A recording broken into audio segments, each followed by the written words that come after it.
Tere! Meie räägime täna õhu kvaliteedist ja kuidas väikesed loodusteadlased ja väikesed looduse uurijad käisid külastamas õhujaama. Ma annan sõna edasi Bretlinile. Õhukvaliteet, selle mõõtmine ja õhujaama külastus. Bretlin Mäsep ja Lotta Learas.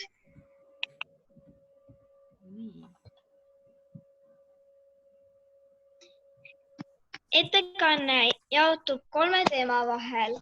Kuidas õhukvaliteeti hinnata? Käisime väikeste loodusteadlastega õhujaama külastamas, sellest väike ülevaade ja mõõtsime väikeste loodusteadlastega õhusaastumist. Räägin ka sellest.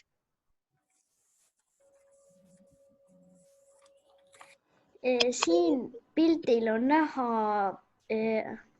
õhujaam, mis asub Helika lasteaia territooriumil. Meie käisime seal oma rühmaga ka ja me saime vaadata, kuidas see õhk on.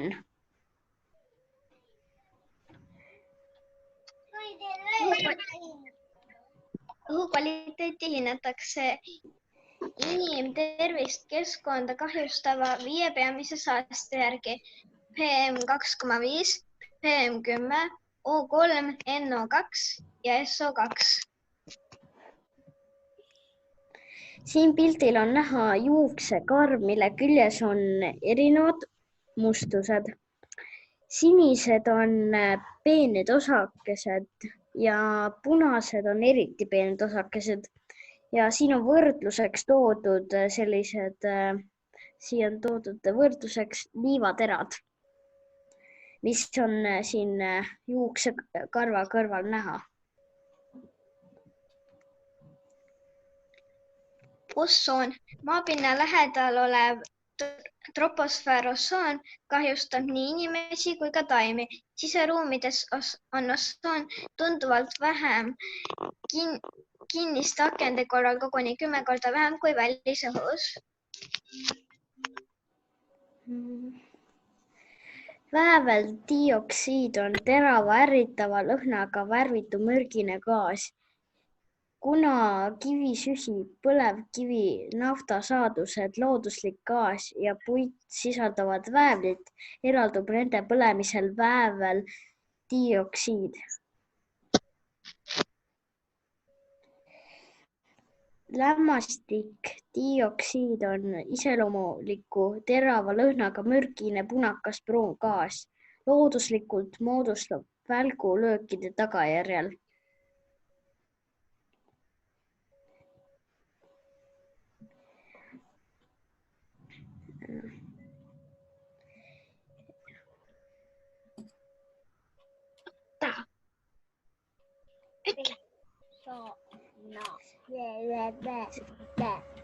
Siin pildil on näha, et esmaspäeval on eriti palju oranžiga märgitud eriti peened osakesed, et paar korda oli seda ja peeneid osakesi on siin näha ainult väikese kollase triibuna.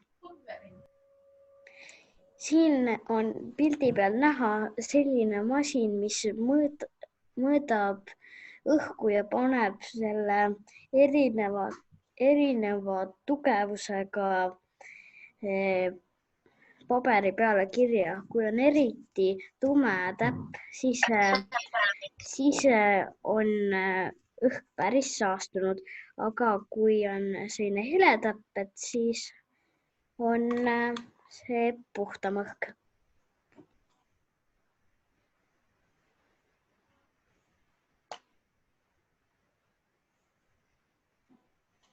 Hakkame ise õhukvaliteeti mõõtma. Me aitame Keskkonnauuringute Keskuse vanemkeemik Ülis Sõugandlil üles seada passiivsed NO2 kogujad.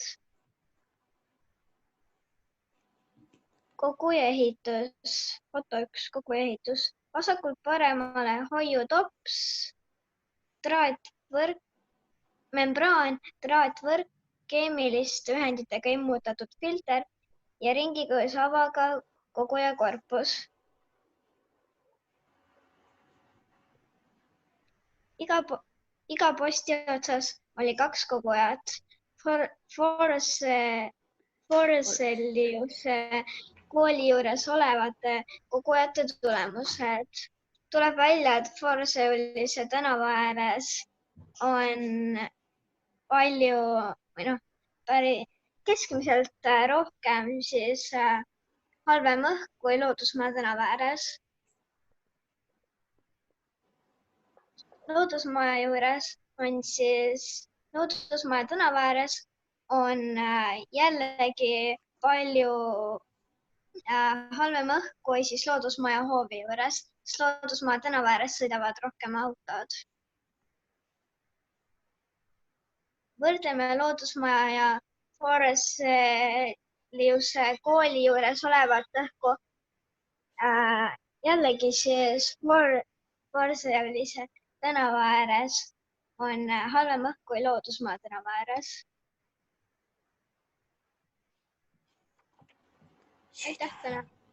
Aitäh tähelepanu eest.